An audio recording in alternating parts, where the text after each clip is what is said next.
El milagro eucarístico de Santarém. Santarém es una ciudad perteneciente a Portugal, muy conocida por el milagro eucarístico acontecido en 1247, que aún en la actualidad permite ver con claridad la Sagrada Hostia con la preciosa sangre de nuestro Señor Jesucristo. Por eso dicen que el milagro continuo. Varios historiadores del siglo XV afirman haber leído el documento original, hoy desaparecido, en el cual se data el milagro ocurrido del 16 de febrero de 1247. Otros documentos datan el milagro en el año 1266, la fecha registrada en la copia comisionada por el rey Alfonso IV en 1346. La disparidad de fechas puede muy bien deberse al conocido hecho de que la misma hostia ha sido causa de innumerables milagros en diferentes años. El primer milagro. Entre los años 1225 y 1247 vivía una mujer en Santarém que era muy infeliz pues estaba convencida de que su esposo le era infiel. Utilizó toda la astucia de la que ella era capaz para atraer a su esposo, pero no tuvo ningún resultado. Desesperada ante su situación, visitó a una hechicera del pueblo, la cual le prometió que su esposo volvería a amarla como antes con la condición de que le llevara como paga una hostia consagrada. Esto atemorizó enormemente a la mujer, pues sabía que aquello sería un gran sacrilegio, pero finalmente accedió. Al recibir la comunión en su iglesia parroquial de San Esteban, no la consumió, sino que salió de la iglesia inmediatamente, se sacó la hostia de la boca y la puso en un nudo de su pañuelo de cabeza. Por el camino a la casa de la hechicera, la sagrada hostia comenzó a sangrar.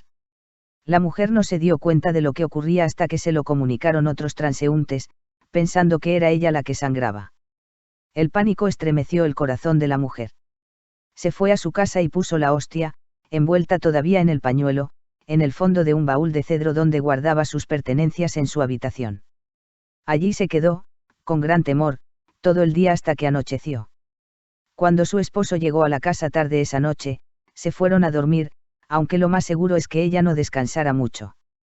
La culpa de su pecado la atormentaba, y también la duda de saber si la hostia continuaba sangrando. En la plena oscuridad de aquella habitación, aconteció otro gran milagro. Salieron del baúl brillantes rayos, haciendo que la pareja se despertase. Vieron entonces una espectacular visión de ángeles adorando la hostia sangrante. La mujer no pudo más y confesó el gran pecado a su esposo. Los dos se arrepintieron y pasaron el resto de la noche arrodillados en adoración y reparación ante la hostia milagrosa. Por la mañana informaron al sacerdote de la parroquia, el cual fue a la casa y escuchó la historia relatada por la mujer. El sacerdote retornó la hostia a la iglesia de San Esteban en solemne procesión, acompañado por muchos del clero y laicos. La hostia continuó sangrando por 3 días. Finalmente se decidió ponerla, aún sangrando, en un relicario de cera de abeja. Allí permaneció la sagrada hostia por mucho tiempo hasta que ocurrió un segundo milagro. Segundo milagro, alrededor de 1340.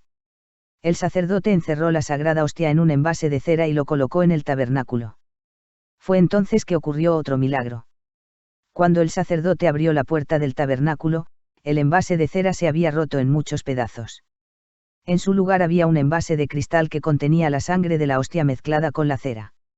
Esta se puede aún contemplar junto al relicario mayor que es del 1782.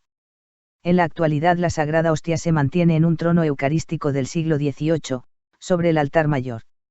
La iglesia de San Esteban es también conocida como el Santuario del Santo Milagro. Los milagros continúan.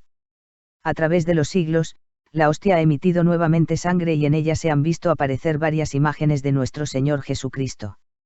Entre los testigos está San Francisco Javier, el apóstol de las Indias, quien visitó el santuario antes de irse en misión, así como un arzobispo de Lisboa. Procesión eucarística con la hostia sangrante. Desde que ocurrió el milagro hasta la actualidad, todos los años, en el segundo domingo de abril, el milagro eucarístico se hila en procesión desde la casa de los esposos donde ocurrió el milagro, en la vía del Estivi, hasta la iglesia del Milagro. La casa ha sido capilla desde 1684. El milagro eucarístico de Santarém es considerado el más importante después del de Lancino. Se han comisionado estudios e investigaciones canónicas, siendo las más relevantes las de 1340 y 1612, las cuales probaron sin lugar a duda la autenticidad y antigüedad del milagro eucarístico. El milagro eucarístico de Santarém solo dejó la ciudad una vez, cuando las tropas de Napoleón invadieron a Portugal en 1810. Por temor a que el milagro fuese profanado en manos de los franceses, se llevaron y terminó en Lisboa, en la iglesia de Picao. Más tarde, al no ser devuelto el milagro a Santarém, los ciudadanos de esa ciudad hicieron una protesta en masa. El milagro eucarístico fue devuelto a Santarém sigilosamente, para evitar la resistencia de los capitalinos, a quienes no se les comunicó lo del traslado hasta el 2 de diciembre de 1811. El santuario fue restaurado por de Antonio Francisco Márquez, obispo de Santarém, y abrió sus puertas solemnemente el 7 de marzo de 1996. Hoy cuenta con un pequeño museo tras el altar mayor. El milagro de Santarém es expuesto cuando los peregrinos lo piden con anticipación. Entonces lo pueden contemplar muy de cerca. La sangre sigue en estado líquido, casi 800 años después de ocurrir el milagro.